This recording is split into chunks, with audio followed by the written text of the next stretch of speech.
Ladies and gentlemen, welcome to the National Timely Action Hour. This is the show where we talk about everything from comic books to Star Trek and everything in between. My name is Aiden, and I hope that you're doing very well today. I'm doing well myself.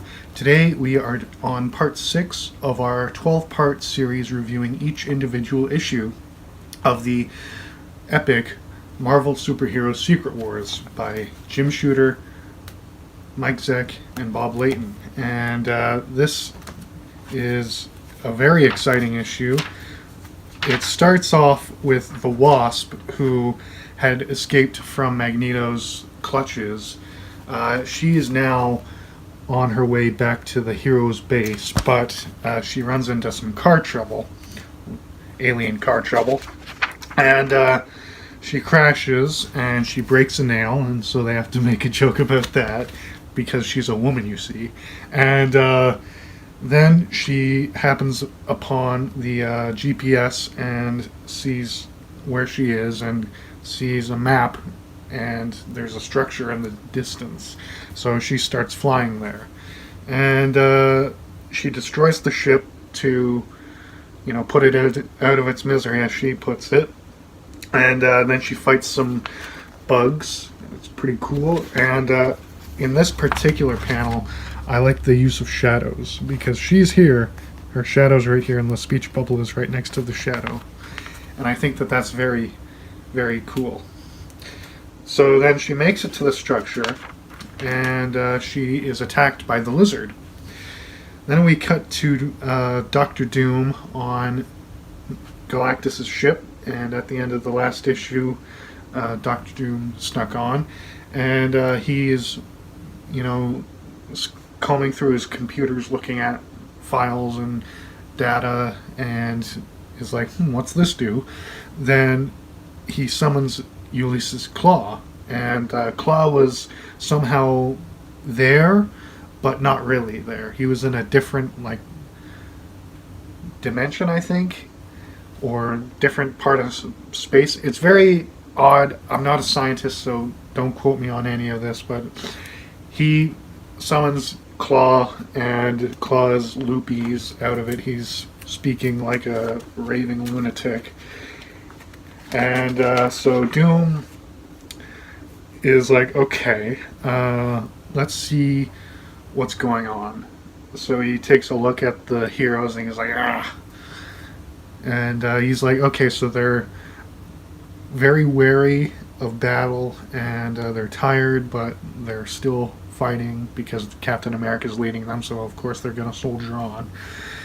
He's like, the X-Men are useless, even my own men are useless. And so he's like, okay, Claw, I'm going to send you to my base, you're going to give orders to the other villains, and then we'll do our evil scheme. So he sends Claw using a teleporter to Doom base, and Claw gives the orders. Then we cut back to Janet and the lizard, and he sustained an injury on his left arm from the first battle back in issue 2, and she patches him up and shows him kindness. Then we cut to Magneto's base, where the X-Men are arguing with Magneto because Scott is like, I don't like that you are being such a jerk, Magneto. You're always such a jerk because you're a bad guy. And Professor X is like, hey, calm down. We gotta work with him for the time being. So he reads their minds, and Enchantress uses her magic to block him because she figures out that he's reading her mind. And now at this point in time, Storm was the leader of the X-Men, because after the Phoenix Saga, Cyclops quit. And then he only came back recently. And that was...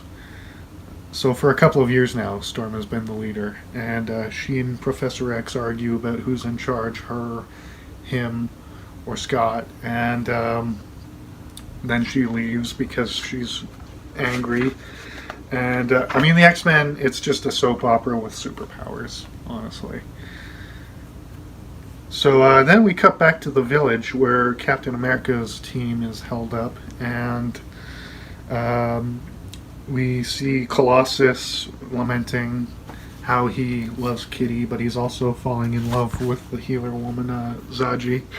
And then we see his internal struggle. Then Johnny comes and picks her up, and they fly up in the sky, and they start making out. And this one panel is just gorgeous. I love it. So then he takes her back down, and he's like, let's go over there and make it. And so Cap, Mr. Fantastic, Thing, Thor, Hulk, and She-Hulk are planning out their attack on Galactus. And She-Hulk is like, hey, are we going to go find Wasp? And Cap's like, I'm sure she's fine. I heard from the X-Men that from Colossus that she left the X-Men and is headed back to us, so she's probably just lost, but she'll make her way back. And Thing and She-Hulk is like, we shouldn't be working with Magneto. He's a villain. He's an asshole. And Thing's like, eh. Because both the Thing and Magneto are Jewish.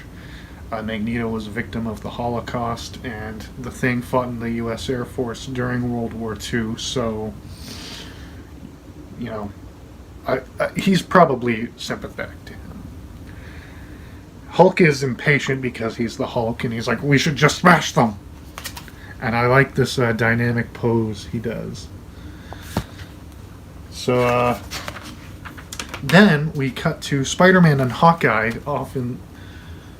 a little off to the side, and they're having a conversation. Hawkeye's like, what am I doing here? I'm just a guy who wears a silly costume and shoots a bow at bad guys. I shouldn't be off in a distant galaxy fighting wars against supervillains.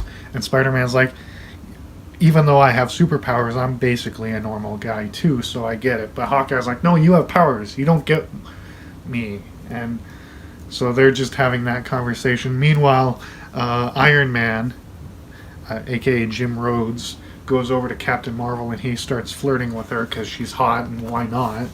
And that's a little cute moment. He's like, hey, what's happening, babe? And she's like, how about this? You stop calling me babe and call me Captain Marvel instead, and I won't call you a moron. And he's like, okay, please. And then she flies away, and she starts to suspect that he's not actually Iron Man. And then Jim is like, oh man, I'm feeling kind of dizzy. So there's a story point later on, this is setting up, but later on Jim Rhodes would start to feel sort of claustrophobic in the armor, so he would have to stop, and Tony would have to go back to being Iron Man. And then later he would, start to feel better, and then he would become War Machine. So then we cut to the villains fulfilling Doctor Doom's orders. So they go to the plains where there's a volcanic region, and so they are going to F with the volcanoes. Then Cyclops, Wolverine, and Rogue were dispatched by Professor X, and they're going to fight them. And it's a pretty cool fight. Wolverine tries to kill Molecule Man, and Cyclops is like, no, we don't kill people, you idiot. But yeah, we got Molecule Man, Doc Ock, Titania, and Absorbing Man. And Titania and Absorbing Man start a flirtation, and so Titania has Absorbing Man, Molecule Man has Volcana, so it's cool. And so yeah, they start off by whooping a rock at Wolverine, and he gets knocked away. Then Rogue and Cyclops attack. Then Rogue gets knocked away, and Cyclops is like, Argh! Then that's when Wolverine tries to kill Molecule Man, but Cyclops is like, knocking him away with his concussive blast. He's like, don't kill anyone. And then the villains flee to go get medical attention for Molecule Man. And then Cyclops blasts the inside of the volcano so it erupts. They're like, I hope we're doing the right thing. I don't know what they were doing, but some fishy is going on here. Speaking of something fishy, we cut back to the Wasp and the Lizard. Now the Wasp, she patched up the Lizard, and he is, appreciative. Then she gets shot in the chest by the wrecking crew in a tank, and Lizard is like, "What the heck? You killed her!" And he attacks her.